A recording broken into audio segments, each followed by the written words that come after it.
merci. C'est donc pour vous présenter un vœu qui a par ailleurs été présenté au conseil municipal de Villeurbanne et métropole de Lyon, adopté à l'unanimité d'ailleurs, je le précise.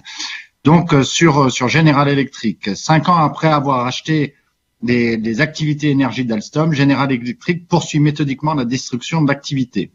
Cette énième restructuration vise particulièrement les branches hydro, c'est-à-dire la fabrication des turbines et alternateurs pour les barrages hydroélectriques, qui est un sujet assez sensible dans notre région, ainsi que le grid, c'est-à-dire les équipements pour le réseau de transport d'électricité.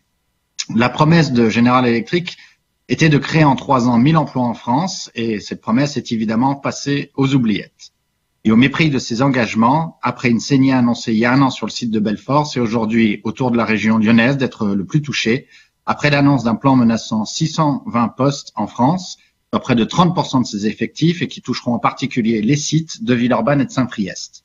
À travers ce vaste plan de restructuration, General Electric s'apprête à délocaliser tout ou partie de la production et de l'ingénierie des disjoncteurs haute tension vers l'Italie, la Chine et l'Inde. General Electric dilapide ainsi et brade pas moins de 112 ans de savoir-faire industriel patiemment construit.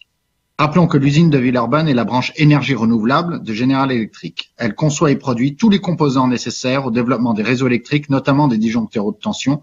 Elle les conçoit de A à Z, de la recherche jusqu'à la vente. Rappelons également que de nombreuses entreprises sous-traitantes voient leur avenir ainsi menacé sur notre région. Par ailleurs, depuis le rachat d'Alstom en 2015, de nombreuses subventions de la part des différentes collectivités, de l'État jusqu'à la métropole, à travers soit le CICR, soit le CICE, mais également 10 millions de la région, 4 millions de la métropole, ont été versés à cette société. Et avec cet argent public, on se rend compte que l'argent public français finance la recherche et le développement, tandis que General Electric dépose les brevets en Suisse ou aux États-Unis. Cette destruction progressive des outils de production et du savoir-faire menace directement notre capacité à relever les défis de la transition énergétique et de la lutte contre le réchauffement climatique.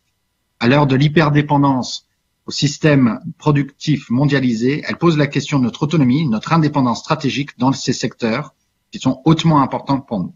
Plus que jamais, il nous faut ancrer l'économie dans nos territoires. La transition écologique doit être l'occasion d'une reconversion massive de l'économie, permettant la création de milliers d'emplois.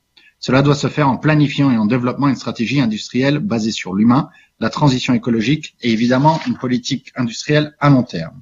C'est pourquoi j'espère qu'à l'image de ce qui s'est fait à la métropole la semaine dernière, l'ensemble des groupes politiques voudront bien adopter ce vœu qui interpelle l'État quant à ses responsabilités sur la question. Merci beaucoup.